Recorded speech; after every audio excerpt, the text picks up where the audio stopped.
Have you ever hit print in Excel and ended up with 10 pages of chopped off tables, tiny text, or a single column stretching across 6 pages? Yeah, we've all been there, especially if you're a teacher, staff, or anyone suddenly forced to use Excel without ever being taught how. Let's fix that.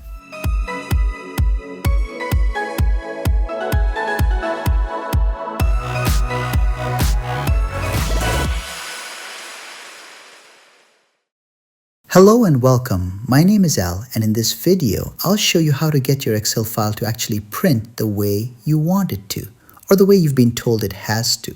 We'll use a real-life example of a report you might actually deal with on the job, instead of something random like flour or candy sales. So it feels more practical and a lot less confusing. Let's go.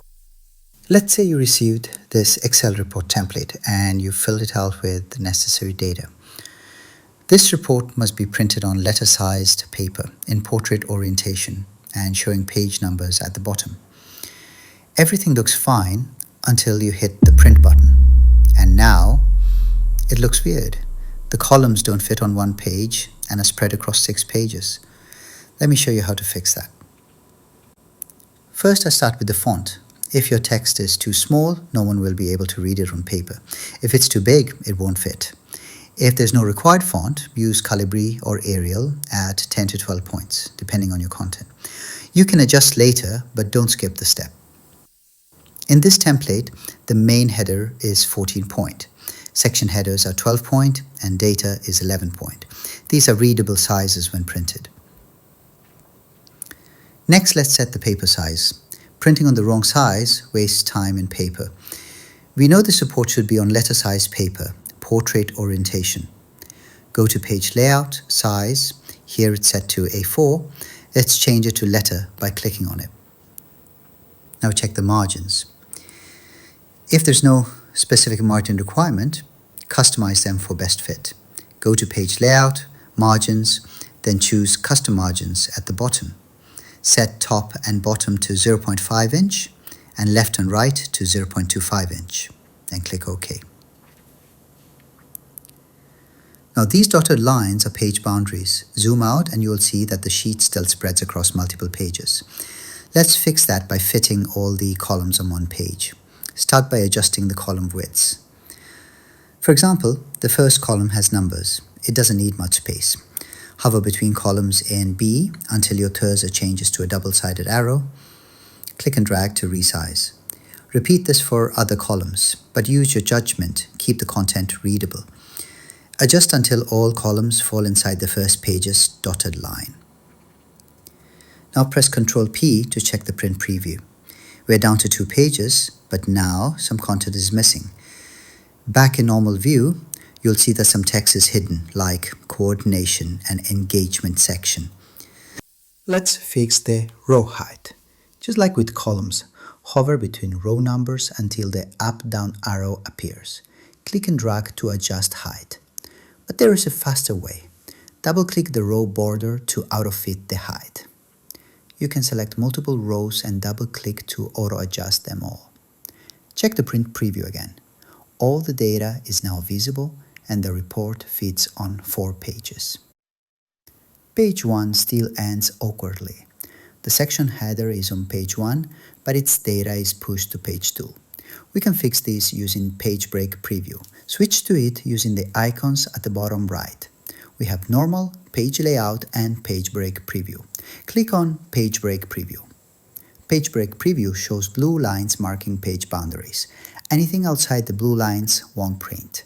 You'll also see a large page number in the middle of each section. To include the next row on page 1, drag the horizontal blue line down just below it. Preview again, and now the row fits with the header. You might also notice uneven margins. To center the report, go to Page Layout, Margins, and check horizontally under Center on Page. Now your content is nicely centered. But let's say you're required to use 1-inch margins all around. Let's change margins to wide. You'll immediately see a page break appear between columns D and E. Print preview shows we're now at 8 pages. Instead of shrinking columns, which may ruin readability, go back to Page Break Preview. Hover over the vertical blue line between columns D and E. When the cursor changes, drag the line to include column E in the same page. Print Preview again. We are now down to 3 pages and all columns fit. Very nice. Just a reminder, don't overdo this. Forcing everything to fit might make the text too small to read. Use your judgment. If it's unreadable, increase the font size and adjust rows to make space. Let's take a look at pages 2 and 3. There are no column labels. To repeat the top row, go to Page Setup, Sheet tab. In Rows to repeat at top, click the arrow, then click on the first row and confirm. Print Preview now shows the top row on every page, making the report easier to understand. And finally, let's insert page numbers. Go to Page Layout, Page Setup, Header Footer. Under Footer, choose Page 1 Off. Preview shows the number at the bottom center. Want it on the left or right? Click Custom Footer, cut the text from center and paste it into left or right as needed. Let's paste in the right. As a best practice, I always do a test print of the first page, check the result, make final adjustments and then print the full report. And that's it. Printing in Excel doesn't have to be chaos. Start with the right font size, pick the right paper, adjust your margins, resize what you can, and let Page Break Preview do the rest. If this helped take the mystery out of Excel printing, hit subscribe. I've got more real-world office tips coming your way. Got an Excel or Word feature that's been giving you a headache? Drop it in the comments and I'll turn it into a tutorial. Thanks for watching. I'll see you in the next one.